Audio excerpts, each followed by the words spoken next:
Welcome to Talent Talks, quick fire questions to get to know leaders in recruitment. I'm Tom, CEO at Pinpoint, and today I'm joined by Rob Green, founder and CEO of Rectec. We've worked with Rectec for years, and Rob has a bunch of amazing knowledge about the industry, particularly in the recruitment tech space.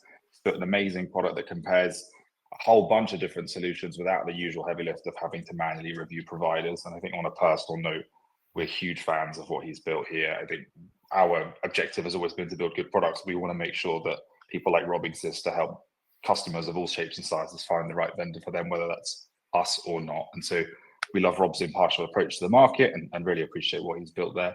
Rob, looking forward to asking you a bunch of questions. You good to go? Thank you, Tom. Yeah, good to go. And thank you for having me on the show. It's really great to be here. Thanks for the wonderful introduction as well. You saved me a lot of time. No worries. Well, look, we'll elaborate on that now, right? So the first question is, can you just give the audience a sort of 60-second summary of what you're trying to achieve with Rectec? Sure. In essence, Rectec help recruitment and HR leaders around the world to make smarter decisions about the technologies they choose for their business. We provide a comprehensive technology comparison service that compares applicant tracking systems, recruitment CRMs, HR information systems, and it's something that we are continuing to grow. We've only just launched into the HRIS space that has the potential to open many other doors for us as well, which we're looking forward to. It's completely free to use, and it takes just 10 to 15 minutes to input a full set of requirements, and then it provides a tailored shortlist of the best matching solutions as well. In addition to that, we have an RFI automation tool, a vendor evaluation feature, and also a marketplace of complementary technologies. I would say that we're very experienced in this field, but we also understand the challenges that technology buyers face. And as a business, we genuinely just love helping people with this. So far, we've helped organizations, including the likes of Sky, Ariva, the NHS, Reed, Accenture, and also hundreds of small to medium enterprises as well. A, fantastic elevator pitch, and B, the passion for the work that you do really shines through. Really appreciate that. I think having just told us what you do, I guess the big question is, if you weren't in the talent space, what would you be doing instead? It's a tough question. I've spent about the last 9 or so months working on a very large home renovation project. That has been quite a lot of fun, but it's also been pretty backbreaking, to be honest. I think I've always been a real problem solver. So I think if I hadn't decided to maximize my experience in the talent space and solve one of the largest problems here, I would probably have found another problem somewhere else to solve. I guess I could answer that in 2 ways. It could be, are we talking current skill set? Are we talking dream job? I think I'm interested in the dream job, but I guess I will just make the comment that I find it interesting that you spent 9 months on a home renovation and still think that's something that you would choose to do. I've spent 3 years on a home renovation, and all I've learned is that I absolutely would not renovate homes for a living. I've taken about 30 minutes away from my desk this week, and this is it. I've been sat on a digger all week. Working, I've been working like flat out to do we're landscaping the back garden at the moment. Very good. And working in the evening to do admin and emails and try and catch up. But yeah, I definitely enjoy doing something like that, I think. Makes sense, and massive respect for that. I could not do it, but as you say, solving problems, right? Just slightly more hardcore problems. Yeah, always been quite a hands-on sort of guy. Look, I think back to TA, like you spent a long time in the TA space, right? Obviously now you're on the advisory side doing some great work there, but so how would you observe the recruitment industry has changed since you've had boots on the ground? Another good question. I actually worked in recruitment agency before I got into TA, and that was nearly 20 years ago, which feels like a lifetime ago now, but so much has changed in that time. Back in 2006, I worked for Reed, recruiting into the finance and accounting industry, and it's hard to believe that we were literally still writing job ads and putting them into our shop window at the time. And if you look at how job ads are written now, they're written by something called artificial intelligence, and then they're programmatically published based on many attributes of the job, and then technology tells us where's the best place to publish them. It's crazy, but it also gets you thinking about what the next 20 years has in store. For sure, yeah, and that's a great segue to the next question, which is the thematic idea we keep talking about is this rate of change is going up and everybody's having to adapt, and even the example you gave there from shop window to AI-driven programmatic advertising is a great one. When you look forward, what are the major challenges you think TA leaders are facing this year and beyond? I think there's been a huge amount of uncertainty, since AI became mainstream, and it's unsurprisingly slowed the market down a bit. I think that's because organizations in this market, and I'm sure many other markets as well, go through a process which I think we're only just starting to see the other side of. And it's not necessarily unique to the introduction of AI, but it's a fundamental shift that this or any other major advancement or market change has. And that is that we first have to review, we have to educate ourselves on the change. We have to understand what it means to us and what the likely impact is going to be. And that's not something that happens overnight. It takes a long time. I think the market has gradually educated itself in this change, and now we're starting to see a return in confidence when it comes to buying decisions being made. I think there's still a lot of advancements that we're going to see to AI, but I've definitely started to see things start to slow down in some respect. There's loads of technology businesses popping up all over the place that have got a new solution for this and a new solution for that, and it's all driven by AI. But we're starting to see the limitations of that. We're starting to see the outer edges of that evolution in technology. And I'm sure it's going to continue to grow, but I think it's going to continue to grow now at a slightly slower rate. And people are seeing that. And I think it's giving them the confidence back that they need to actually embrace that technology. Sure. No, look, makes a huge amount of sense. And I guess just to build on that, when we talked about Rectec before and the types of organizations you serve, you really made it clear that it's all shapes and sizes, from very large Sky-esque organizations down to SMBs and beyond. Do you observe organizations at either end of those spectrums dealing with these challenges differently? Yeah, I think so. I mean, yes, is the short answer. Organizations that use our platform range from solopreneurs that have just set up a recruitment agency through to the likes of, I mentioned Accenture earlier, they're a fairly substantial outfit. If you consider the way in which they would recruit into their business, Accenture is an example where they've got tons of different recruitment teams that recruit into different parts of the business. They've all got their own challenges, they've got their own frustrations, their own pain points, their own objectives, they've got their own people. I think every organization is probably facing this challenge in a slightly different way. No, look, it makes a great deal of sense, to be honest. I think it's just interesting for us because I think we see your kind of broader comment earlier about that sort of impact of AI hitting the market, causing people to take stock of the situation and watch things play out a little bit. I think, we are seeing larger organizations come back into the market and start to re-engage where they'd paused and were waiting because they didn't know when the right time to go was, if that makes sense. We've seen smaller businesses be slightly more happy to push through that stasis, if you will, and just go, hey, we need to make something happen now, so let's get it done. But I would just agree with your general oversight that we are starting to see the market unstick itself, I guess maybe is the easier way of framing it, right? Well, I suppose when you look at the different organizations that both Rectec and Pinpoint will deal with on a day-to-day basis, someone that's running a small recruitment agency, for example, it's much easier for them to take a bit of a punt and maybe adopt a piece of technology that is just coming to the market. Whereas if you look at some of the larger enterprises that we work with, actually implementing technology takes a long time. Buying technology takes a long time. Convincing the business that you even need to buy technology takes a long time. So it's much easier for a smaller organization to be agile and say, okay, I'm going to take the bull by the horns and I'm going to adopt a piece of technology that solves a very niche problem and cost me X amount a month. And perhaps it's a bit easier for them to do that because they can afford to be more agile. They can afford to make those mistakes because they may be a little bit easier to put right. But if you talk about an organization that's got thousands, tens of thousands maybe of hiring managers across multiple industries, continents, different countries, it's much harder to try and undo a problem that something like that might create. For sure. The other observation I'd make is just that I think that the bigger the companies get, the more externalities seem to impact the way they operate. And so, as you said, that SMB can make a decision, they can run with it, they can take a punt in your lingo and crack on. I think we've seen, macroeconomic impact has played a huge role in these bigger organizations. Election cycles in both the UK and the US has played a huge role in decision-making in these organizations. We've seen broader global geopolitical conflicts play a role in these organizations, especially those that are impacted by those sorts of policies. And so it's just that there is this huge gulf between these two sectors, and it's interesting to watch one take the charge and the other come and catch up, and then the reverse be true in different times. But no, all clear. I think moving on and just spicing it up a little bit, get to know you a little bit better. What character or historical figure do you most admire? Oh, wow.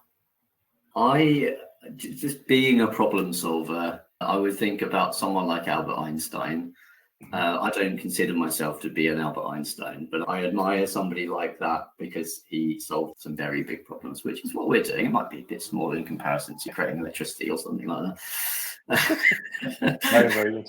Very good. That's a great answer. I literally have a picture of Albert Einstein about 10 feet from me, so I think that's a great response. There you go. And I didn't know that. So I've learned something about you too. There you go. Yeah, I also don't claim to be Albert Einstein like you, but I think big fan. Cool. Look, back to the technology stuff, right? Like you spend a huge amount of time reviewing recruitment tech providers, and to be honest, in some ways, I'm quite jealous. I wish I had the capacity to digest as many of the things happening in the market as you do, given the role you have. Like, what are you seeing that's really exciting to you in terms of the future of TA tech? You've talked about AI, but is there other things you're seeing coming into the market? I think for me, it really has been genuinely exciting to see how the industry has embraced AI. And I've learned a lot about AI over the last couple of years since it's become really mainstream. And I've really enjoyed seeing some of the ways in which AI is used. And I know I said earlier that it is slowing down, but I'm actually really still very excited to see what else comes off that, because I still believe that we're probably putting it out there 60 to 70% of the way through what that has to offer in the short to medium term. I think long term it's probably going to go more than you and I can probably even imagine at this stage. I'm not talking robots taking over the world, but who knows? But I think there's a lot more to see, but I don't think it's necessarily going to be at the same rate that we've seen. But I'm really enjoying watching those new technologies come into the business, and they all seem to, they're not only leveraging AI for the technology, but they're also leveraging AI to sell the technology as well. So if your inbox is anything like mine, every single day I'm receiving tons of sales emails that are from AI-driven sales platforms that automate all of these communications. That, you know, they've been around for a long time, but I think they've just become a lot more sophisticated. These emails, sales emails that I'm receiving are now so well written that you genuinely believe that someone has taken the time, to the point where I don't anymore, because I receive so many of them that are so well written. I'm enjoying seeing where that's going. Nothing outside of AI is really exciting me right now. No, cool. Yeah, look, to be fair, it's hard to get excited about these small incremental improvements when something comes in and just completely changes the game, right? So I hear you loud and clear on that. Yeah. I think one of the things that's really interesting to me is, because I agree with you, right? And I think there's a lot that's transforming the space. I think what I'm interested in is, does the buyer want the same thing that the vendors are actually putting out into the market, right? So what are you seeing lots of TA leaders ask for, and like, what are they looking for these days when they're comparing Rectec products? Such a great question. It genuinely is something that I could talk to you for hours about. And the reason why I could talk to you for hours about something like that is because the platform that we operate captures so much data about what the market is asking for. We actually provide a service back to our partners, which is called Rectec Market Insights, and that allows you to really understand what the market is asking for, and we're helping organizations to even shape their product roadmap based on what the market needs are, and spot the trends in what kind of features are really trending, and which ones maybe that are on your product roadmap are on a bit of a downward trajectory in terms of requirements as well. So we have not just a load of data about what the market's asking for, but also around how much or how important these features are to the market as well. I could pull up some stats and probably talk about this all day, but is there anything specific right now that stands out as being a real game changer that isn't something we've already talked about? I'm not sure. A lot of organizations are definitely reviewing the way that they do things, because there are newer technologies and newer features that are allowing them to become more efficient when it comes to things like writing job adverts, distributing job posts and things like that. That we're scratching the surface. We could go into probably 20, 30 different things that you can do in TA with AI. But I think people have really started to open their arms to that a bit more. So there's definitely more demand in terms of reviewing what they're doing, how they're doing it, and if there's a better way. No, that's clear. One of the things that fascinates me and that I love about you guys is that market education piece. And I think what we see often is a lot of people understanding that AI is transforming the industry.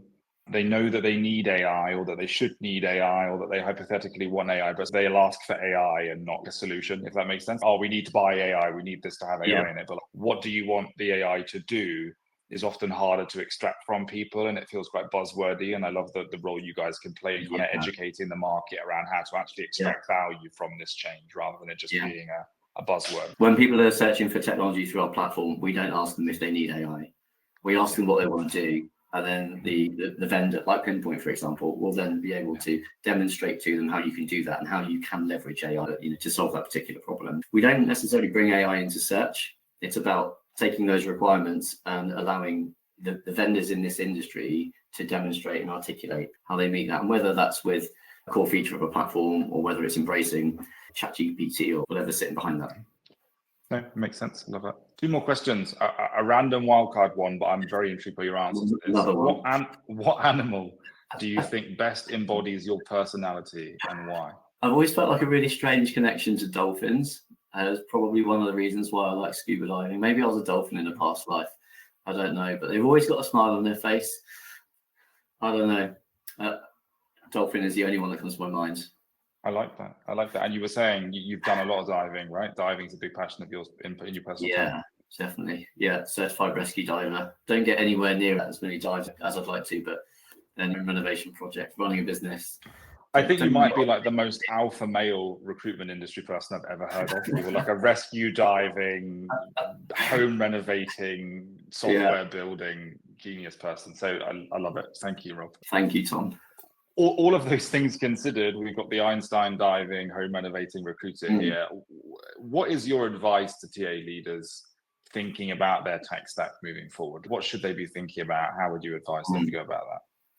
I think the biggest mistake that a lot of people make is they don't necessarily know what they need or why, not always anyway. I think people often come to us when they're looking for tech and they'll have a list of 5, 10, 15 requirements, whereas actually in a very short space of time, 10 to 15 minutes, we're turning that into more like 100 or 150 requirements just by getting them thinking about what's out there. Because a lot of people don't. If you look at something like an applicant tracking system or a HRIS, most people adopt those and keep them. We're talking 3, 4, 5 years plus, depending on the size of the organization and the kind of solution they're using. But you're talking between 3 and 5 years, and people change roles in that time. So the people that were involved in the implementation of that solution probably weren't around, and they may not have been involved in procuring that kind of technology before. So there's almost this, you don't know what you don't know. So the first thing you really want to do is educate yourself on the market, but don't necessarily go into the market until you know exactly what it is you need. Think about the problems that you're trying to solve.